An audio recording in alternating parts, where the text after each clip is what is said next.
Okay, we are live.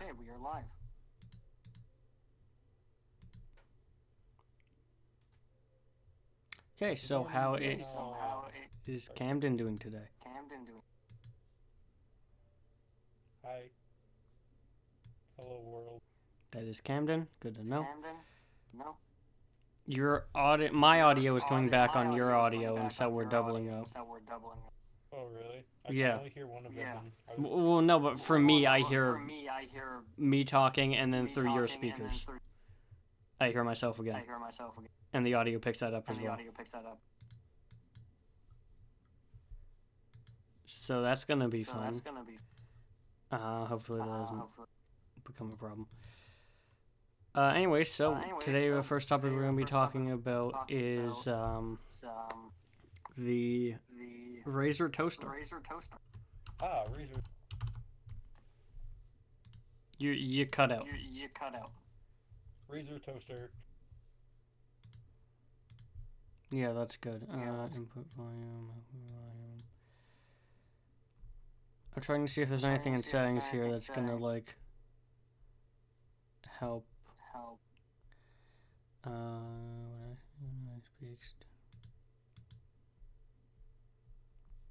Okay, whatever. Yeah, first thing we're gonna talk about is the Razer toaster. So this was originally an April Fool's Day thing, right here, the Razer toaster. It was like originally like April Fool's, as you can see, it says April Fool's right here. But then they're actually gonna make it into a real thing after a tweet that they had became really big. So as you can see here by the toaster, it's a toaster with a Razer logo on it and like RGB lighting underneath. Crowdsourced, obviously, best invention possible. Should I be able to see something? Is it really not? Oh my god. Okay, the stream that I haven't sent you.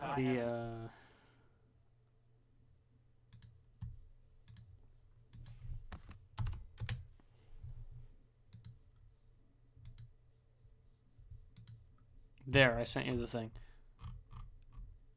You should be able to see it.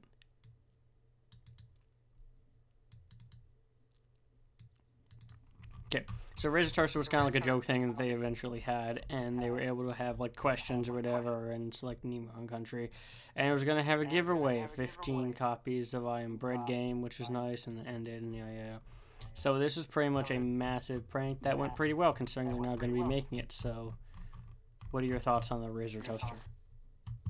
Why is it Razor toaster? Why is it a Razer toaster? Because, I mean, they might as well branch into a market they haven't invested in yet. Razors? No, toasters. So it's a Razer company that makes... God, your jokes are fantastic, except they're not coming through because you keep cutting out. Oh, well, also I can't... I can see it. I don't know how to do the link.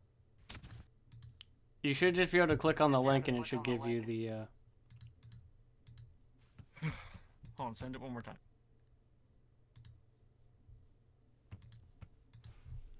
Oh, there.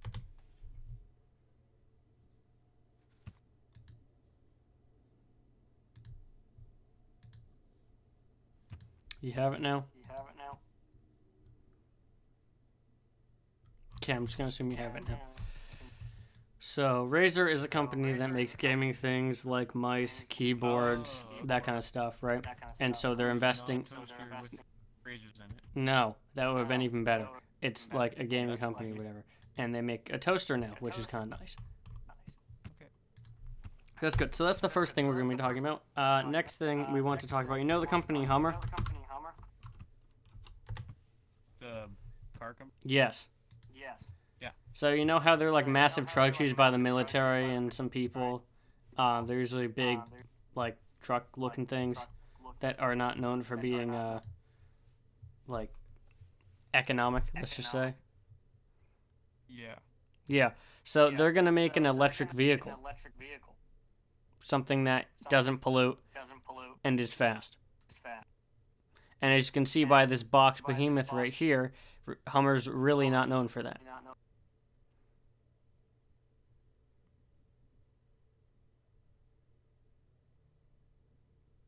So yeah, this box thing, and we're assuming it's going to be some type of hybrid vehicle that doesn't 100% rely on EV to do most of its stuff. But we'll see how Hummer decides to get into the EV market, considering it's like the opposite of a company you'd expect to get into that market. So yeah, what are your thoughts on if Hummer can actually pull this off? One. Well, I think that the Hummer is an environmental, but also I cannot find.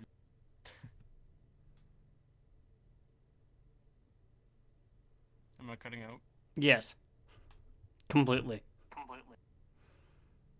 I heard about 3 words in that long sentence you were trying to say. Have. Okay. It seems like you're using your phone. I am not. I'm using a laptop. That's interesting. So, yeah, all we can really do at this point is pretend that Camden's here. So, that's good. Hummer EV, yeah, they might be able to do something with it. We'll see where that goes, see if it can beat with the Cybertruck in any way. But next topic, and what you're really interested in talking about is Intel's new GPU. So Intel's the CPU company that makes CPUs for a bunch of stuff, and they have never been in the GPU market. They've always been CPUs bent on their productivity and like their power usually until AMD slaughtered them. But they've never been into the GPU market until recently with this kind of thing. This is their original DG1 discrete GPU. So pretty much what a discrete GPU is like a normal GPU graphics processing unit. It processes like graphical things for games and whatever. And usually when it's discrete, it means that it's built inside like a laptop or something like that, where it's like a lot thinner and lower powered, so it doesn't like overheat or whatever. What's good about a discrete one is that it can be fit in things like a laptop, and it gives you much more power than like an integrated, for instance. So this is their discrete GPU 1. But it's pretty much going to have the power of their integrated stuff. And pretty much what an integrated GPU is you know a CPU, the thing that powers your computer. A small chunk of that is cut away and dedicated to the stuff a GPU would normally do, but instead of it being like a massive thing with a fan, it's just like a tiny section of the CPU. Those usually suck for anything because they're just not the compatibility and greatness of like a full-scale GPU. And so Intel decided, hey, let's make a full-scale GPU with a little bit more power than our integrated stuff, but make it huge. And sell it for 3 times as much. So that's what this thing is. But they're supposed to release another one at some point that is supposedly going to be massive and a 500 watt power draw. So for comparison, the top rated like GPUs that are meant for gaming and stuff now have a power draw of around 300, maybe. So this is going to have a power of 500. And so people were saying that this is going to be an absolutely disgustingly great GPU for everyone eventually when it comes out. Eben, I got it. And you cut out again.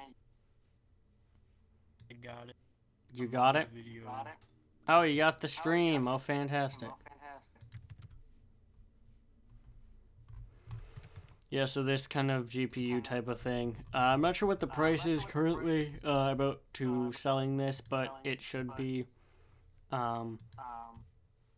relatively interesting to see if Intel can actually get into the market, because they have this new architecture, the ZE architecture, that they're supposed to be using for all their new stuff, and it's supposed to be a lot better for integrated things, but I'm not sure how they fare well with like NVIDIA, for instance, with their $11,000 Tesla P100. So yeah, we'll see how that goes. Next thing we want to talk about is the new lineup of phones. So you know, like the flip phones? Yes. Yes, okay. So, and how the folding phone with the Galaxy Fold was like this tablet that you could fold and make it into like a phone, and the screen would like fold.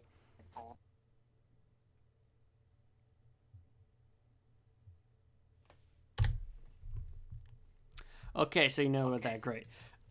Pretty much they decided that instead of making a Galaxy Fold that would fold in half, it would be back to the flip phone era and things that would fold vertically. So as you can see here, It's like a normal phone, normal like size phone, but instead of flipping sideways, it would flip vertically, so like a standard flip phone, which is quite interesting. So as you can see here, here's all the implementations. 2 cameras here, a tiny little screen in the front, and then like an actual phone screen here. So that's good. They're selling this for $1,400, so that's fun. A little bit cheaper than the other stuff, but honestly, I don't think it's worth it. Because at the point where we are right now, folding stuff, nothing's really coming out that's of that much interest. Because even if you have the specs and stuff, it's a plastic screen, because glass doesn't bend. So it has to be plastic, has to have this crease right here in the middle, and then has to have like certain properties, like you can't put a screen protector on, you have to be gentle with the screen, there's no like warranty for certain things. And ultimately, it's just a very useless feature, at least for now. Like, there's no real reason it has to fold directly in half unless you need, like, pocket space. And so what I want to ask you is, because you have a relatively older phone, what would make you switch to one of these? Like, what's a feature in a folding phone that you could think of like, wow, I want this, and I'm going to go buy one? Well, first off, can you hear me? Yes. Okay. A folding phone, I don't know, maybe just... I personally don't see a point in it, like... I don't think it's been a problem for me, like, the size of the phone I have, but then again, it's not as big. Like, I have iPhone 6 or something, so it's definitely not as big as, like, the newer ones that have just come out, which may be, like, people may want to reduce the size of, but... Yeah. As long as it's fast, then I don't see a problem. What do you think about the price? 1,400? Yes. Yeah, I would never get that. Because some of the current like top level phones that we're going to be talking about, like the S20 Ultra, like Samsung recently released their update to the S10 line, that massive phone with all that stuff is also $1,400. So that's neat, I guess. So they're like competing with that kind of thing. We knew this was coming out, and we were like thinking, hey, in the rumors, it was going to be like cheap, like $700. So that was like a potential that didn't work out, considering it's $1,400 now. So I guess they determined that they couldn't make it for $700 and had to choose a lot of money. So we'll see how this goes. This is what it looks like closed. So as you can see, it's like a tiny little square thing. So I'm just trying to figure out who this is like, who would like want something like this, because that little screen does pop up, but it's like mostly useless. Like it shows you, as you can see by this picture, it can show you like the time, the date, and like a battery percent. But this seems like a perfect product for someone like Camden that doesn't like big phones and wants to go back to the old age. But like, is there what? Crease? A crease? There is a crease down the middle here, if I can show you. By this one's the best one. There's like a small crease right here. That's not really shown that much, but there is a crease on the phone. It's not nearly as bad as what it was like before. Like, it's much better, but it's still definitely visible.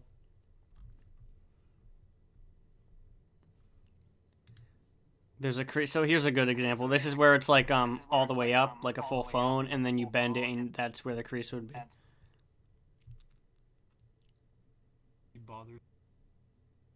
You cut out again, but I can hear that it bothers you.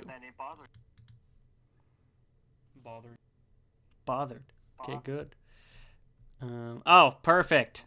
It's kind of small, but there's the crease right there. That like flat line right there. Here's a picture of the crease being broken.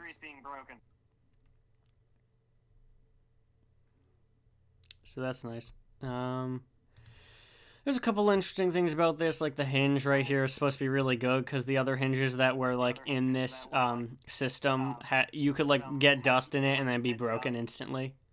Like you got some dust in it and it just like crack. So why would you get that for? Why'd I get this one? I'd probably say it's the best functioning like folding phone we've seen. Like it's the most well made, and also the most like integrated with like the systems. Like there's not any special software that has to be made to necessarily take advantage of this. It's just like Like, there's this right here where you can take a like a FaceTime or something with this part and then have the call info at the bottom. Like, that doesn't necessarily need to be specially made. It could just be like one screen here type of thing. Like split screen, almost. So there doesn't need to be a lot of software adjustment, unlike the Galaxy Fold, which the reason that didn't do well is because in order for it to actually be useful in this way, a bunch of software would have to be like custom made for it. So that's kind of important. We'll see if the price goes down as well. It's $1,400 right now, as you can see.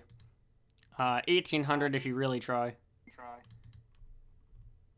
And apparently people love it and buy it and bought it for $2,000 apparently. So yeah, there's that. Next thing we want to talk about is, I guess we could talk about the Motorola one. So Motorola also has a Razr. It's called the Motorola Razr 2020. So you know the original like Moto Razr? This thing right here. I can hear you trying to say that you had one under the cutout. So that's good. Look, if anyone doesn't know what it is, it looks like this with that chin, this button right here, and this like style, and that's the front of it. They brought that back in a new way. It now folds, as you can probably see by this one. So it has a screen. As you can see, it has a little notch at the top. It has that chin with the fingerprint sensor, and it flips and folds. This is also $1,500.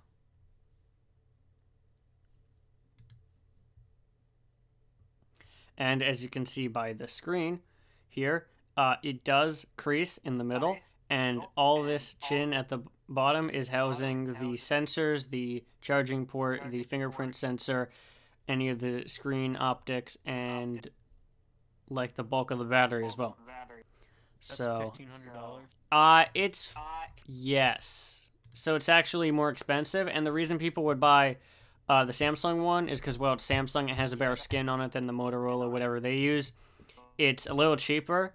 It has a better screen feel. So Samsung used a special, like, almost glass, pretty much. That makes it feel more like glass, but have, like, the ability to bend stuff like plastic. Motorola uses plastic, and plastic doesn't feel as good, obviously.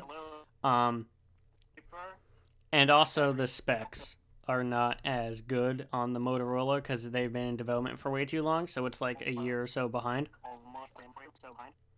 And there's still like crease problems. So ultimately it's a big failure is what I'm hearing.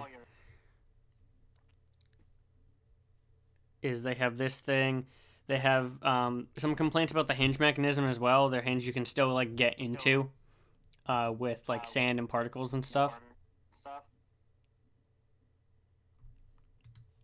So yeah, I don't know who's going to buy this. There is a bigger screen on front for like things like notifications and emails and whatever. But ultimately, I just don't think it's going to be nearly as worth it. Even if there is problems with the Samsung, I think it's a much better deal than the Moto Razr in like every way. Including price, funny enough. Yes? You cut out again. Feel like the price what? Yes, the price.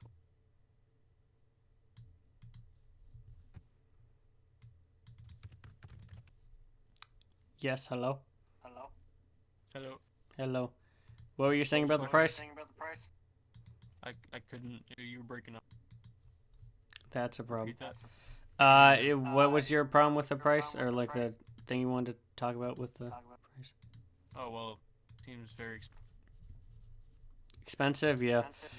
I mean, that goes with what it is. It's a folding phone, and in order to make that technology and that hinge and stuff fold, it has to be really expensive, which is kind of weird considering it's not, like, yes, the development went through with, like, Samsung stuff and then the fold or whatever, but I just have a feeling, like, what was that? Much more just fold. Would I pay that much more for a folding phone? No. But I think it's a good step in the right direction. Like, they're getting cheaper. Because the original Galaxy Fold was $1,780. 1980. 1780? What was the original cost? Galaxy Fold. The original Galaxy Fold was $1,780. And so now it's down to 15 and even 1380. So next year the folding phones are probably going to be down to like 1200, which is actually really good. Considering that's what probably most flagships are going to be at, is like $1,200. Which is still absurd, mind you, but like it's much better for a new technology.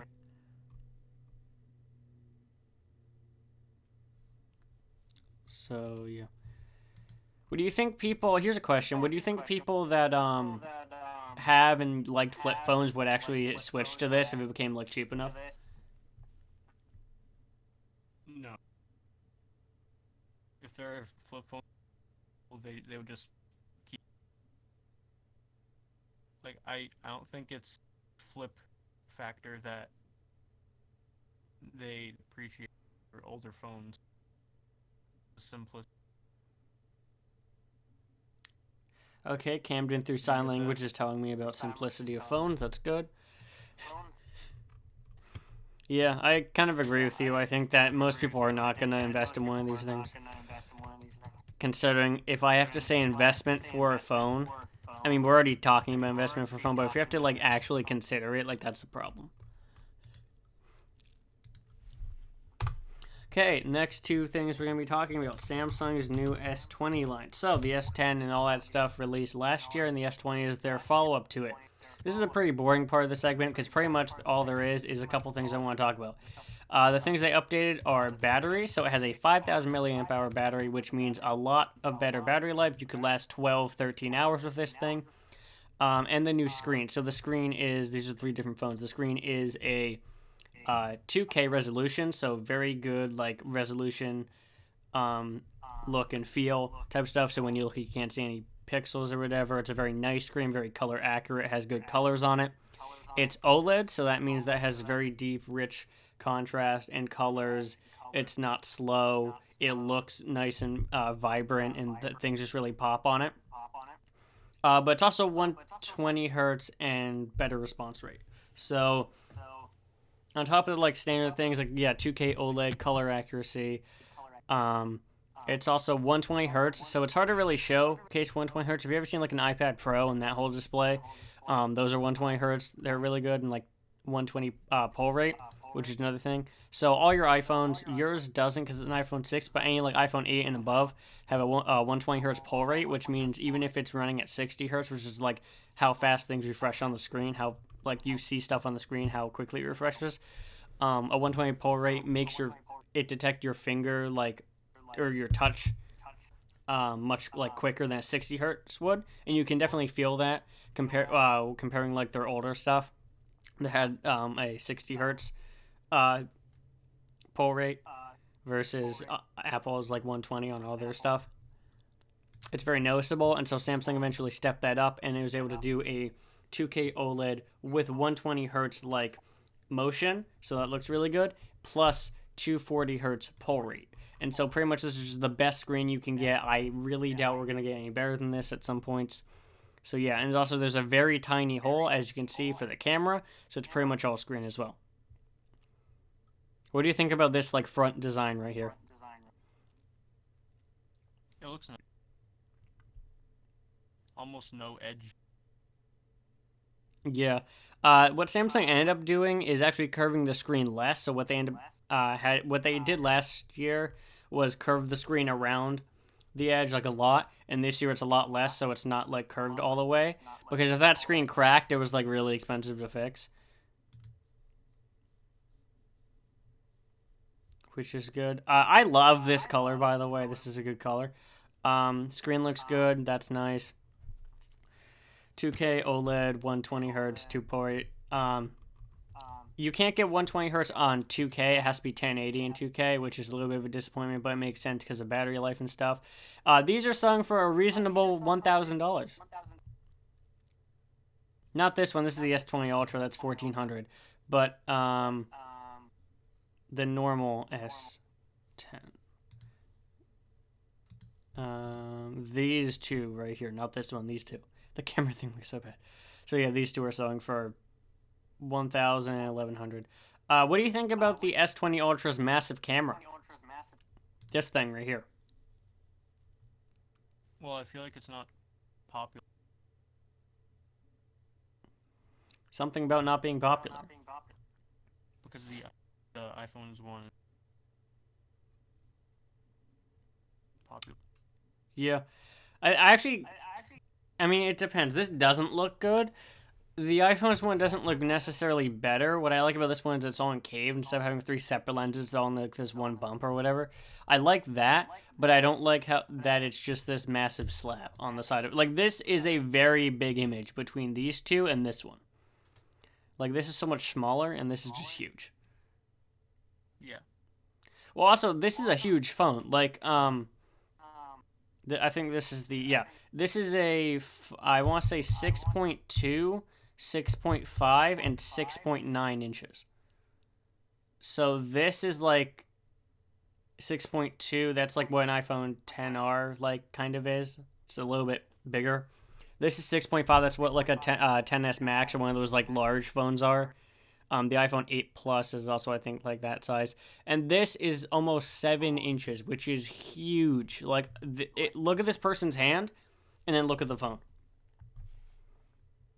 Like, it is just enormous.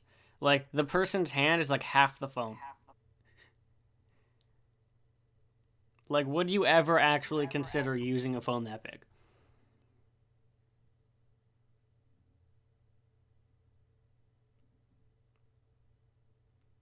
Hello. I would not. You would not. Okay. Is there a specific reason other than size? Like, do you think you get used to the size after a while, or do you think it would just be too, like, cumbersome to use a phone that big? It would just be uncomfortable.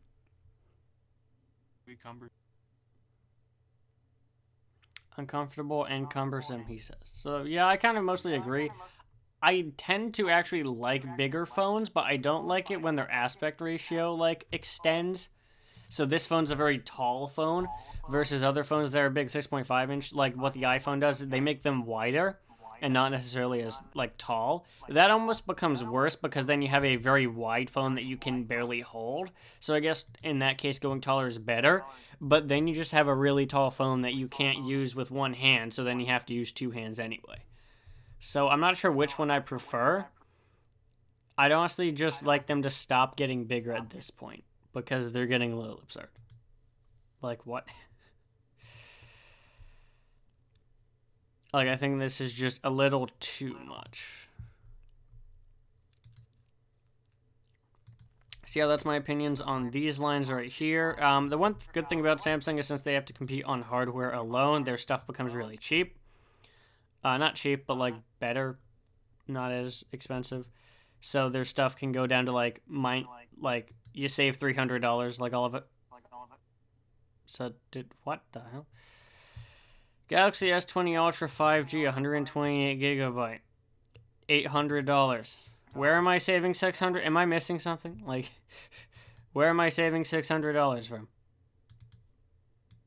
With eligible trade-in and Samsung financing. Okay, what eligible trade-in do I need to get?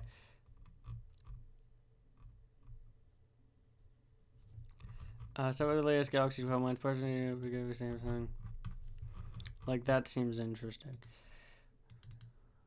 In 12 months you have the latest one.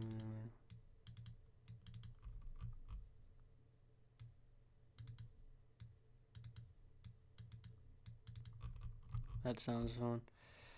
Fridges, yeah. So that's cool. That's gonna be fun. I really do hope that this, like, the S20 line becomes cheaper. The S10 line becomes when the S20 eventually becomes to like a reasonable price, because that's the good thing about Samsung stuff is that you can get a really good phone for cheap because their stuff doesn't like stay on high demand for that long. What else do we have to talk about? Warning: current bitrate is literally a third of what it wants me to be. We're still going? Yeah, we're still going. Hello, Ebdog fans. Older phones are simple. They keep their old phones because they're not for the flip factor. I like that you're typing in chat for everyone who's listening. For the no one that's listening. Okay. That is good. A couple more things I need to talk about. We're almost done here. Thank you for your time, Camden. We have two more things to discuss. So, game show, actually, I think is the last thing we need to discuss. So, recently, Anderson, one of the other people that's been on the Mastercast, suggested that we host an Ebdog game show. So, what are your thoughts on that game show? I think the idea to viewers. I think he thinks it's a good idea.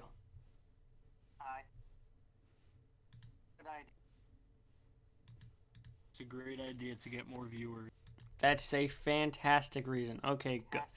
So we're going to be developing that over the next couple weeks or so. Me, Camden, Anderson, Aaron, Craig, and Cole decided, hey, let's all get together and either host, create, or do something with this Ebdog gaming show. So that's good.